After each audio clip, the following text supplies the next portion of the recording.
الحمد لله نحمده ونستعينه ونستغفره ونؤمن به ونتوكل عليه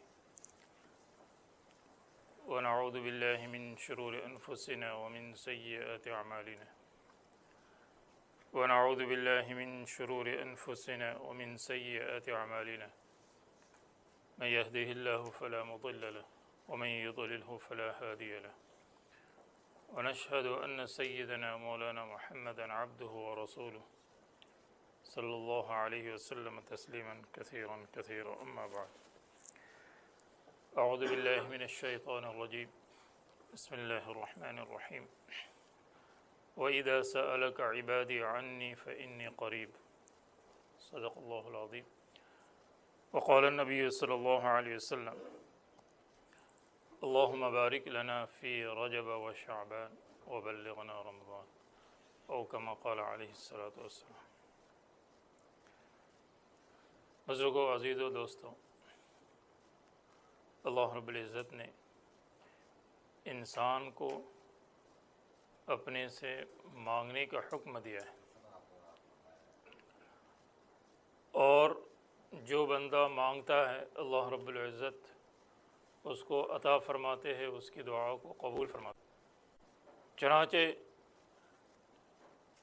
کچھ لوگ ایسے ہوتے ہیں جن کی دعا قبول ہوتی ہے، اور کچھ اوقات ایسے ہوتے ہیں، لمحات، ٹائم، جس میں دعا قبول ہوتی ہے، اور کچھ جگہ اور کچھ مکانات ایسے ہوتے ہیں جہاں دعائیں قبول ہوتی ہیں۔ تو اگر تینوں چیزیں جمع ہو جائیں تب تو بہت ہی اچھی بات ہے۔ تو کچھ اوقات، کچھ لوگ اور کچھ جگہ ایسی ہوتی ہے جو دعا کے قبولیت کی ہوتی ہے۔ مثلا جمعہ کے دن کچھ وقت ایسا ہے جس میں دعا قبول ہوتی ہے۔ اب اس میں کہ کون سا وقت ہے، اس میں مختلف قول ہے۔ حرم کے اندر مختلف جگہ پر دعائیں قبول ہوتی ہیں۔ پھر اگر اللہ والے ہو تو پھر ان کی دعاؤں کا کیا کہنا۔ ٹھیک ہے، تو میں نے 2 جمعہ کے اندر مختلف دعاؤں کا ذکر کیا تھا۔ آج کی اس مجلس کے اندر بھی کچھ چیزیں جو دعاؤں سے متعلق میں آپ حضرات کے سامنے عرض کر دوں۔ پہلی بات تو یہ ہے کہ اللہ تعالیٰ نے دعا کرنے کا ہمیں حکم دیا ہے۔ دعا مانگتے نہیں ہیں، لیکن جو مانگتے ہیں اسی کے متعلق کہتے ہیں کہ یہ کہاں سے ثابت ہے۔ یعنی یہ ایک بہت بڑا المیہ ہے، یعنی تکلیف دہ چیز ہے کہ لوگ چھوٹی چھوٹی چیزوں میں الجھے ہوئے، حالانکہ یہ چیزیں الجھنے کی نہیں ہے، سلجھانے کی ہے، اس کے کرنے کی چیزیں ہیں۔ جب آدمی دعا مانگے گا تو اسے وقت ہی نہیں ہوگا کہ وہ کسی اور چیز کے اندر لگ جائے۔ چنانچہ ایک مسئلہ تو یہ ہے کہ دعا کبھی بغیر ہاتھ اٹھا کے بھی مانگ سکتے ہیں اور ہاتھ اٹھا کر بھی مانگ سکتے ہیں۔ اب جیسے چاند کی دعا ہے اور دوسری دعائیں ہیں، صبح شام کی دعائیں، چھوٹی چھوٹی دعائیں۔ اب ہر آدمی ہر وقت جو ہے وہ ہاتھ نہیں اٹھائے گا، لیکن جب مستقل آدمی اللہ کے پاس مانگ رہا ہو تو پھر اس کے لیے جو ہے ہاتھوں کو اٹھانا ثابت ہے، اور اتنی دیر تک اٹھانا ثابت ہے کہ جب تک آدمی اپنی دعا ختم نہ کرے۔ چنانچہ میں آپ کو جو ہے اس کا حوالہ اور اس کا ریفرنس بھی بتا دیتا ہوں۔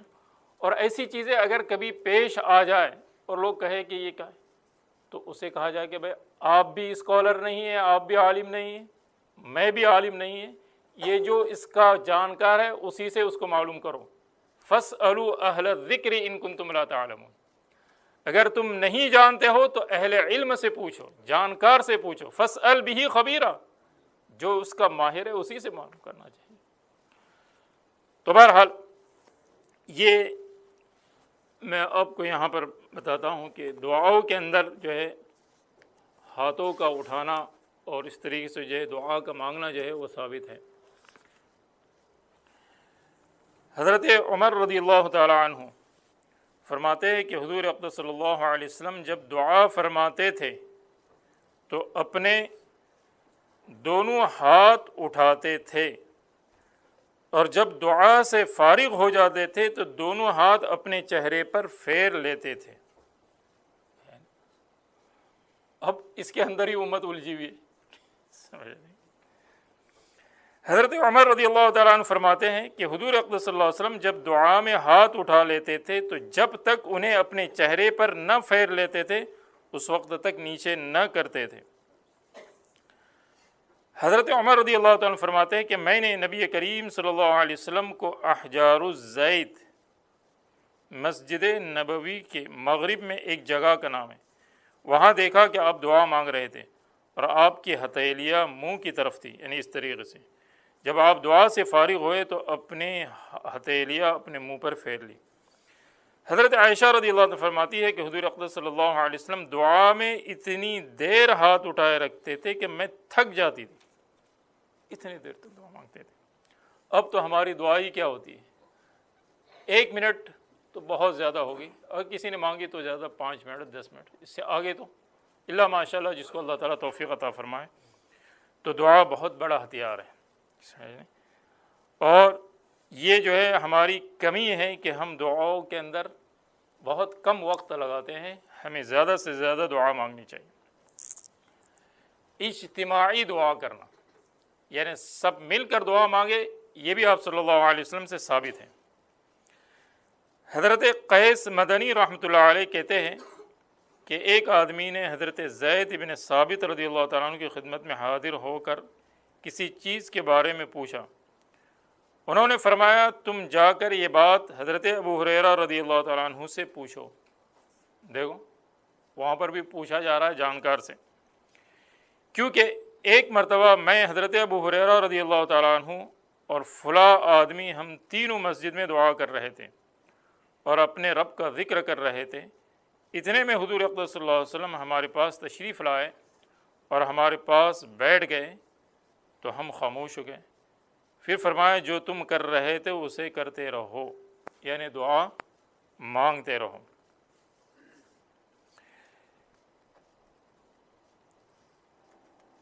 حضرت جامع ابن شداد رحمۃ اللہ علیہ کے ایک رشتہ دار کہتے ہیں کہ میں نے حضرت عمر ابن خطاب رضی اللہ تعالیٰ عنہ کو فرماتے ہوئے سنا کہ 3 دعائیں ایسی ہیں جب میں وہ دعا مانگوں تو تم ان پر آمین کہنا۔ مطلب ہے کہ اجتماعی دعا ہے اور اس پر آمین کہی جا سکتی ہے۔ اور جیسے میں نے کہا کہ نیک لوگوں سے، اللہ والوں سے دعا کی درخواست کرنا، ایک تو خود کرنا اور کبھی مثلا ایک آدمی جو ہے وہ عمرہ کے لیے جا رہا ہے، حج کے لیے جا رہا ہے، تو ایک مقدس جگہ پر جا رہا ہے، وہاں دعا قبول ہوتی ہے تو آپ اس سے دعا کی درخواست کر سکتے ہیں۔ حضرت عمر رضی اللہ عنہ فرماتے ہیں کہ میں نے نبی کریم صلی اللہ علیہ وسلم سے عمرہ کی اجازت مانگی، یعنی ادباً درخواست کیا۔ آپ نے اجازت مرحمت فرما دی اور فرمایا اے میرے چھوٹے سے بھائی اپنی دعاؤں میں ہمیں نہ بھولنا۔ کون کہہ رہا ہے؟ آپ صلی اللہ علیہ وسلم۔ حضرت عمر رضی اللہ عنہ فرماتے ہیں کہ یہ جملہ ایسا مجھے یاد رہا اور ایسا کلمہ ہے کہ اگر اس کے بدلے مجھے ساری دنیا بھی مل جائے تو مجھے ہرگز خوشی نہ ہوگی کہ سردار دو جہاں مجھ سے فرما رہے ہیں کہ دعا کر۔ تو پھر آپ صلی اللہ علیہ وسلم کے ذریعے سے توسل سے دعا مانگنا یہ خود اپنی جگہ پر ایک مستقل مسئلہ ہے۔ گنہگاروں کے لیے دعا کرنا ایک اہم چیز ہے۔ بعض مرتبہ آدمی کسی گنہگار سے مایوس ہو جاتا ہے، کہتا ہے کہ اب کیا اس کا کیا حال ہوگا۔ نہیں، اس کو مایوس کرنے کی ضرورت نہیں، اس کو کہو کہ توبہ کر لے، تیری دعا تیری توبہ قبول ہو جائے گی، اور اسے امید دلاؤ۔ چنانچہ ایک واقعہ یہاں پر آپ کے سامنے میں عرض کر دوں۔ حضرت یزید ابن اسم رحمۃ اللہ علیہ کہتے ہیں شام، ملک شام، سیریا کا ایک آدمی بہت طاقتور اور خوب لڑائی کرنے والا تھا، وہ حضرت عمر رضی اللہ تعالیٰ عنہ کی خدمت میں آیا کرتا تھا۔ وہ چند دن حضرت عمر رضی اللہ تعالیٰ عنہ کو نظر نہ آیا تو فرمایا کہ فلاں آدمی کہاں؟ پتہ چلا کہ اپنے ساتھیوں کی خبر گیری بھی کرنا چاہیے۔ لوگوں نے کہا امیر المؤمنین اس نے تو شراب پینی شروع کر دی، الکحل، اور مسلسل پی رہا ہے۔ حضرت عمر رضی اللہ تعالیٰ عنہ نے اپنے منشی کو بلا کر فرمایا کہ خط لکھو، یعنی اس شخص کو، یہ خط عمر ابن خطاب کی طرف سے فلاں کی طرف ہے، یعنی اس کے نام سے، سلام علیک، میں تمہارے سامنے اس اللہ کی تعریف کرتا ہوں جس کے سوا کوئی معبود نہیں، جو گناہوں کو معاف کرنے والا ہے، توبہ کو قبول کرنے والا ہے، سخت سزا دینے والا ہے، اور بڑا انعام اور احسان کرنے والا ہوں۔ یہ سورہ غافر کی جو ہے آیت کا ترجمہ ہے، اس کے سوا کوئی معبود نہیں، اسی کی طرف لوٹ کر جانا ہے۔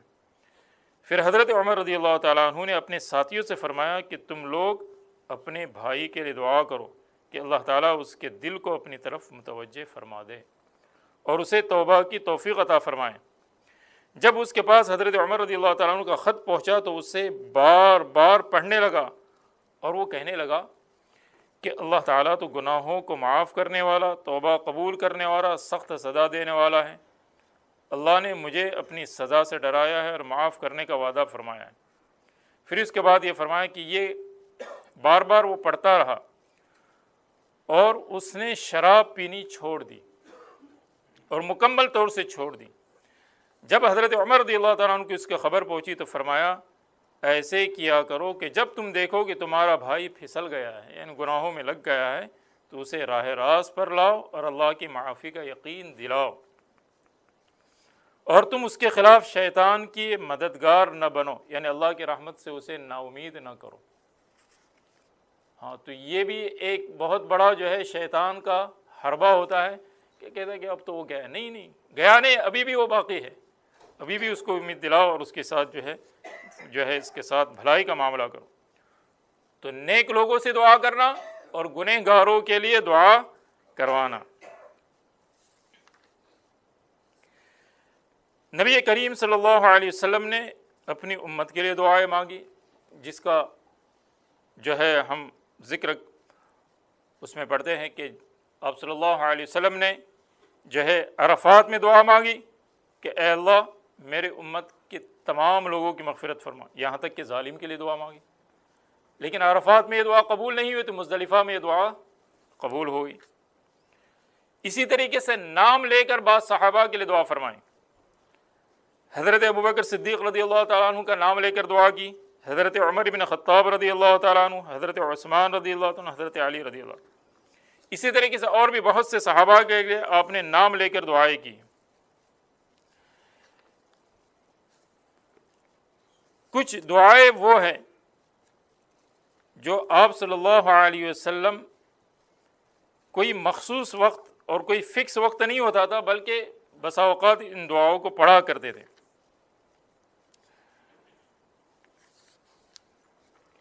یہاں اس میں سے میں پہلے تو وہ دعائیں جو نماز کے بعد آپ صلی اللہ علیہ وسلم پڑھا کرتے تھے، اس میں سے مشہور دعائیں تو ہم جانتے ہیں، اس کے علاوہ اور بھی کچھ دعائیں ہیں جو آپ صلی اللہ علیہ وسلم نماز کے بعد پڑھا کرتے تھے۔ اس میں ایک دعا یہ ہے، اللہم اغفر خطایای وذنوبی کلہا، اللہم وانعشنی واجبرنی واہدینی لصالح الاعمال والاخلاق، لا یہدی لصالحا ولا یصرف سیئا الا انت۔ ایک دعا جو مشہور ہے وہ یہ ہے، اللہم لا مانع لما اعطیت ولا معطی لما منعت ولا ينفع ذا الجد منک الجد۔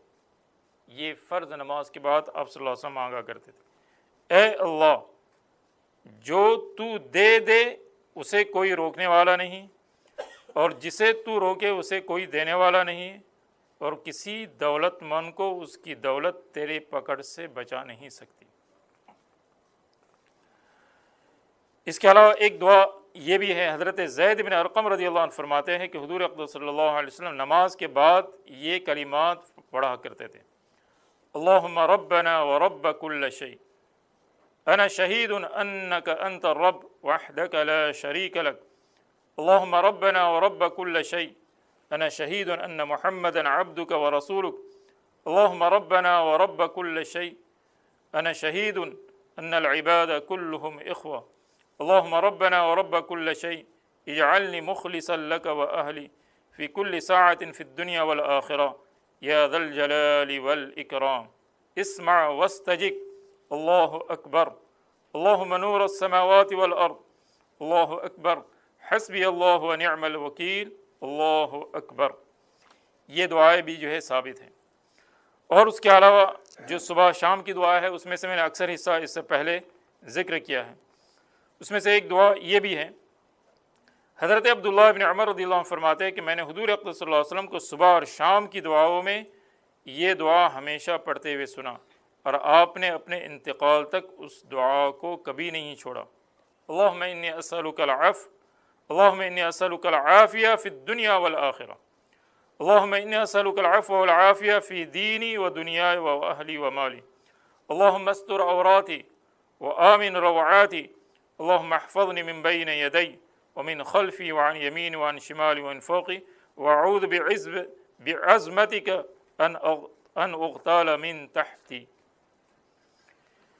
اس کا ترجمہ بھی سنیے. اے اللہ میں تجھ سے دنیا اور آخرت میں عافیت مانگتا ہوں، اور میں تجھ سے معافی مانگتا ہوں، اور اپنے دین اور دنیا میں اور اپنے اہل و عیال اور مال میں عافیت اور سلامتی چاہتا ہوں.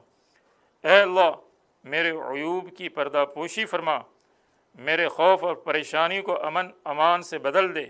اے اللہ آگے سے پیچھے سے دائیں سے بائیں سے اوپر سے میری حفاظت فرما، اور میں اس بات سے تیری عظمت کی پناہ چاہتا ہوں کہ مجھے اچانک نیچے سے ہلاک کر دیا جائے، یعنی زمین کے. دیکھیں اللہ کے نبی صلی اللہ علیہ وسلم یہ تعلیم امت کے لیے جو ہے وہ سکھا رہے یہ دعائیں.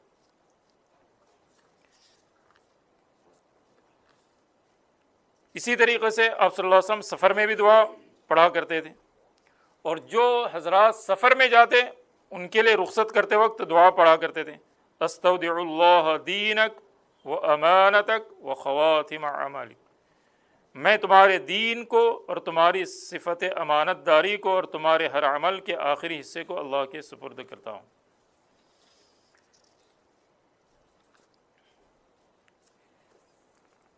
جن دعاؤں کے لیے آپ صلی اللہ علیہ وسلم کوئی خاص وقت اور فکس نہیں تھا، اور جو دعائیں پڑھا کرتے تھے اس میں سے ایک دعا یہ ہے: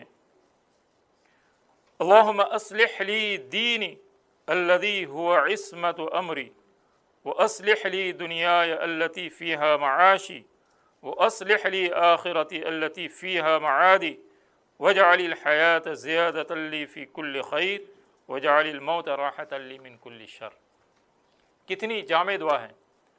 اور جیسے میں نے اس سے پہلے بھی عرض کیا کہ اگر ہمیں عربی الفاظ اچھی طریقے سے یاد نہ ہو تو اس کے میننگ اور مفہوم کو آپ کسی بھی لینگویج اور زبان کے اندر بول سکتے ہیں. چنانچہ میں اس دعا کا آپ کے سامنے ترجمہ کر دوں. دعا کتنی جامع ہے. اے اللہ میرا وہ دین سوار دے، ریلیجن جس سے میرے تمام کاموں کی حفاظت ہوتی ہے، اور میری وہ دنیا درست فرما دے جس سے میری معاش کا تعلق ہے. ایسا نہیں کہ معاش اور ضروریات سے جو ہے وہ استغنا کیا گیا. اور میری آخرت کو بھی ٹھیک کر دے جہاں مجھے لوٹ کر جانا ہے، اور زندگی کو میرے لیے ہر خیر میں بڑھنے کا ذریعہ بنا، اور موت کو میرے لیے ہر شر سے راحت پانے کا ذریعہ بنا. اس میں دنیا آخرت اور سب کچھ جو ہے اس کے اندر مانگا گیا ہے.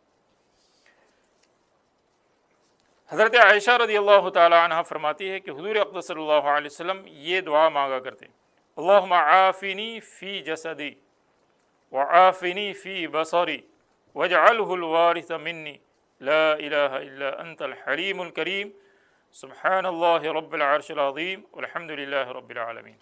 اے اللہ مجھے جسم میں اور نگاہ میں عافیت نصیب فرما، اور اس نگاہ کو موت تک باقی رکھ. یہ بہت بڑی بات ہے، بینائی کا آخر تک رہنا. تیرے سوا کوئی معبود نہیں، تو بردبار اور کریم ہے. میں اللہ کی پاکی بیان کرتا ہوں جو عرش عظیم کا رب ہے، اور تمام تعریفیں اس اللہ کے لیے جو تمام جہانوں کا پالنے والا ہے. دعائیں تو بہت ساری ہیں، لیکن کبھی ایسا ہوتا ہے کہ آدمی کے پاس وقت کم ہے، تو اس موقع پر جامع دعا، اس کا مطلب ہے کہ الفاظ کم اور معنی زیادہ، تو ایسی دعائیں بھی آپ صلی اللہ علیہ وسلم سے ثابت ہیں، اور محدثین نے ان کے لیے ابواب قائم کیے ہیں. چنانچہ اس میں سے کچھ دعائیں میں آپ کے سامنے عرض کر دوں. آپ صلی اللہ علیہ وسلم جو جامع دعا پڑھا کرتے تو اس میں سے ایک ہے۔ حضرت عائشہ رضی اللہ عنہ فرماتی ہے کہ ایک مرتبہ حضرت ابوبکر رضی اللہ تعالیٰ عنہ حضور اقدس صلی اللہ علیہ وسلم کے پاس آئے اور انہوں نے مجھ سے چھپا کر حضور صلی اللہ علیہ وسلم سے کوئی بات کرنی چاہی۔ میں نماز پڑھ رہی تھی، حضور صلی اللہ علیہ وسلم مجھ سے کہا، اے عائشہ رضی اللہ عنہ، کامل اور جامع دعائیں کیا کرو۔ نماز سے فارغ ہو کر میں نے ان دعاؤں کے بارے میں پوچھا، حضور صلی اللہ علیہ وسلم نے فرمایا یہ دعا یہ ہے، اللہم انی اسألک من الخیر کلہ عاجل و آجل ما علمت منہ وما لم اعلم واعوذ بک من شر کل عاجل و آجل ما علمت وما لم اعلم۔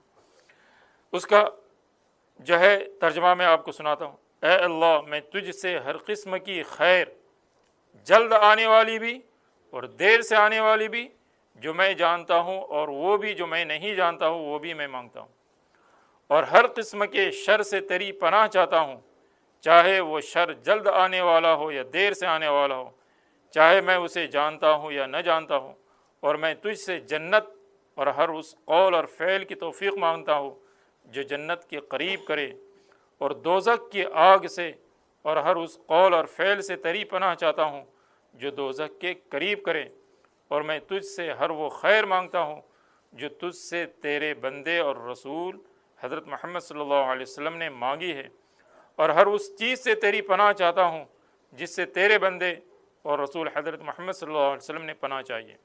اللہم انی اسألک من خیر ما سألک منہ عبدک و نبیک محمد صلی اللہ علیہ وسلم۔ حضور اقدس صلی اللہ علیہ وسلم،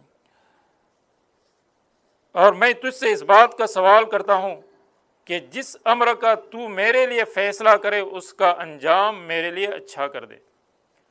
حضرت عائشہ رضی اللہ عنہ فرماتی ہے کہ حضور اقدس صلی اللہ علیہ وسلم میرے پاس تشریف لائے، میں نماز پڑھ رہی تھی، آپ کو کچھ کام تھا، مجھے نماز میں دیر ہو گئی اور آپ نے فرمایا عائشہ مجمل اور جامع دعا کیا کرو۔ میں نے نماز سے فارغ ہو کر عرض کیا رسول اللہ جامع دعا کیا ہے؟ آپ نے فرمایا تم یہ کہا کرو، اور یہ پوری دعا پڑھی، اس کے اندر تمام چیزیں جو ہیں وہ آ گئی۔ اسی طریقے سے بعض چیزیں ایسی ہیں جس سے آدمی کو پناہ مانگنا چاہیے۔ حضرت انس رضی اللہ تعالیٰ عنہ حضور اقدس صلی اللہ علیہ وسلم سے فرمایا کرتے کہ حضور اقدس صلی اللہ علیہ وسلم فرمایا کرتے تھے، یعنی یہ دعا پڑھا کرتے تھے، اللہم انی اعوذ بک من العجز والکسل والجبن والحرم والبخل واعوذ بک من عذاب القبر واعوذ بک من فتنة المحیا والممات۔ اور ایک روایت میں وضلعۃ الدین وغلبۃ الرجال، اے اللہ میں عاجز ہو جانے سے، کاہلی، سستی اور بزدلی سے، زیادہ بوڑھا ہو جانے سے اور کنجوسی سے تیری پناہ چاہتا ہوں، اور عذاب قبر سے تیری پناہ چاہتا ہوں، اور زندگی اور موت کے فتنے سے تیری پناہ چاہتا ہوں۔ اب دیکھیں زندگی کے فتنے الگ ہے، موت کے فتنے ہے کہ شیطان اس وقت جو ہے آدمی کو جو ہے وہ رگائے، اور ایک روایت میں کہ قرض کے بوجھ سے اور لوگوں کے غلبے اور دباؤ سے تیری پناہ چاہتا ہوں۔